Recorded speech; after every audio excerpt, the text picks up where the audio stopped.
Uh, haven't done this in a while, and the reason for that is, I've been in a shithole. My productivity level has dipped a lot. Time management as well. At the same time, I think that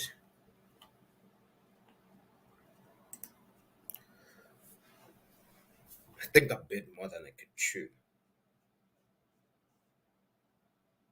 My whole life in general. And what I mean by that is I'm involved in a lot of projects,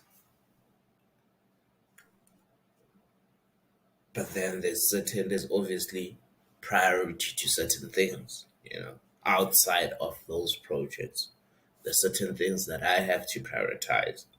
And Study Center has been at the bottom of that priority list.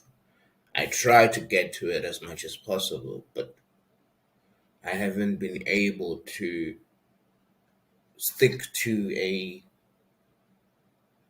well defined schedule to say, okay, at this time, I know that I'm doing this, at this time, I know that I'm doing that. As a result of this,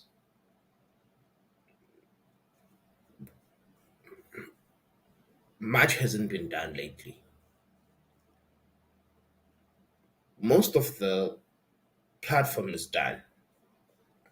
If we're talking in terms of a minimum viable product, well, that's subjective.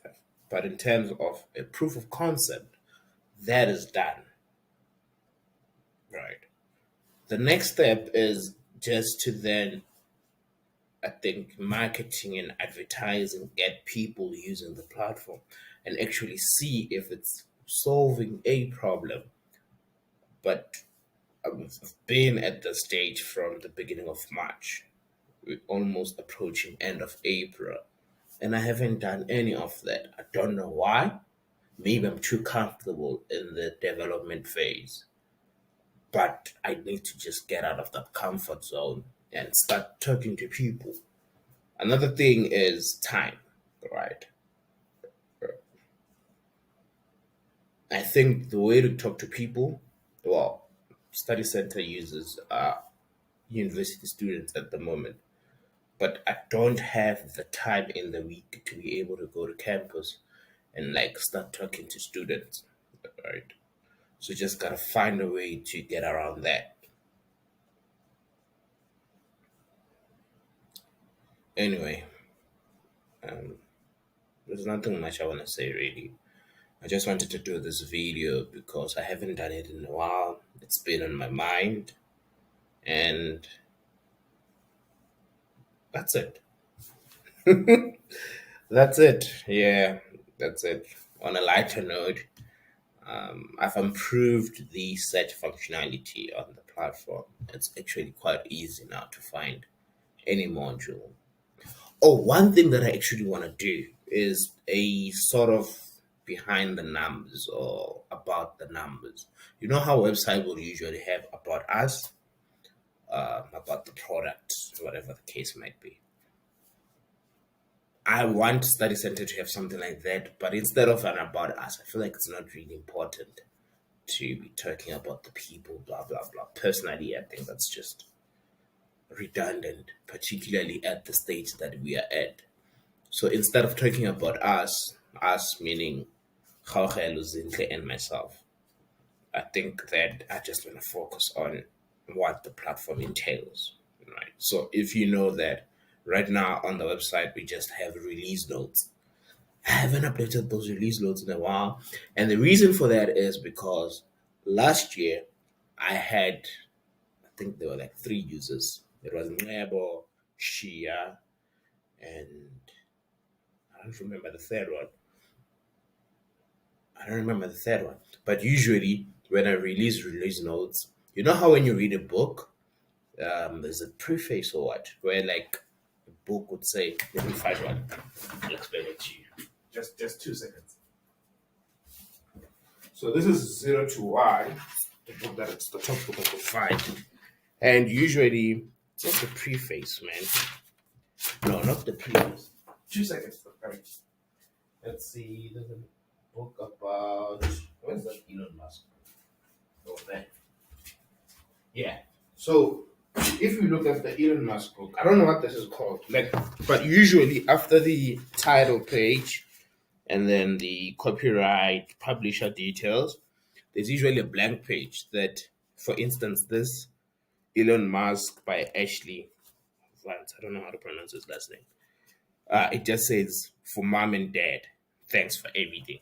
So I took this pattern. I really like this type of writing, and I was like, what if each and every release note, if we can, we dedicate it to someone? This might be. I remember there was a case whereby Nebo had requested a certain feature. He was working on, I think he was still busy with Informatics 370, his final year project, and he kept asking questions on the platform. Early days, early days, right? This was like last year, 2022. And his question, the way that he was asking the questions, it required a lot of editing. But at the time, question editing was not yet added, right? So what then I had to do, I remember I worked overnight to add um, the functionality or the ability to edit a question.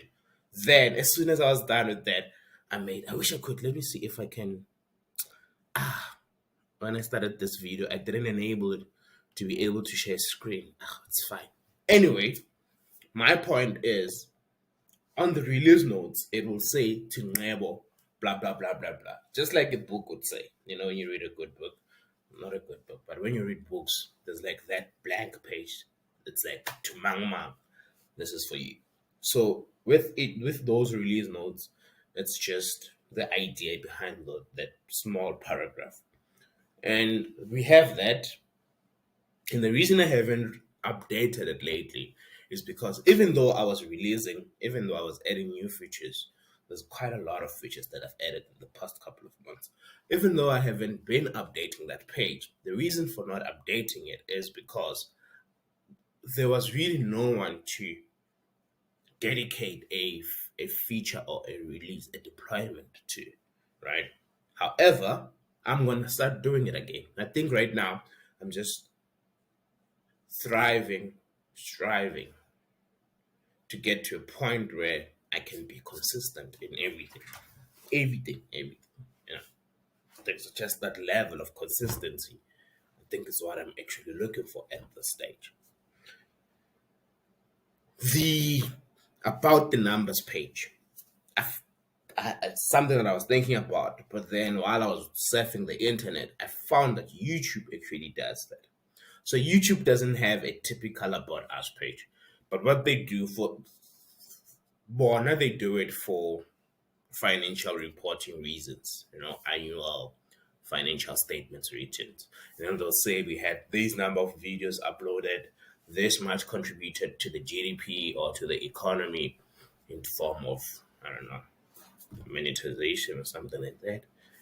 But essentially, it gives you an understanding of actually what's behind the numbers. And I want to do that for Study Center. Not that I want to do that, I'm actually going to start. Maybe today. I think today, what I can do is so a little bit of technical stuff. Not most, the app, the web app, as well as the control platform. This is the one that it's used for administrative stuff. They are built using Angular, right? However, I am currently in the process of learning React. So, React, there's like React 16, React 18. I was learning React 16, but that's like an outdated version. So right now I'm in the process of taking a new course and learning React 18. So what I'm thinking of doing, because I find it better to learn by doing, you know, the whole model of diving into an engine first, then figuring that you need a wrench and you need a screwdriver instead of just saying this is a screwdriver, this is a wrench. So I want to start learning React by doing as early as possible. And this about us, not about us. about the numbers page. I'm thinking of doing it in React. Yeah, actually gonna do it in React. That way, I will then have an opportunity to learn React. This is getting too long, 10 minutes. Anyway, it's on. Um, Hopefully, there's a little bit of consistency on these videos and everything.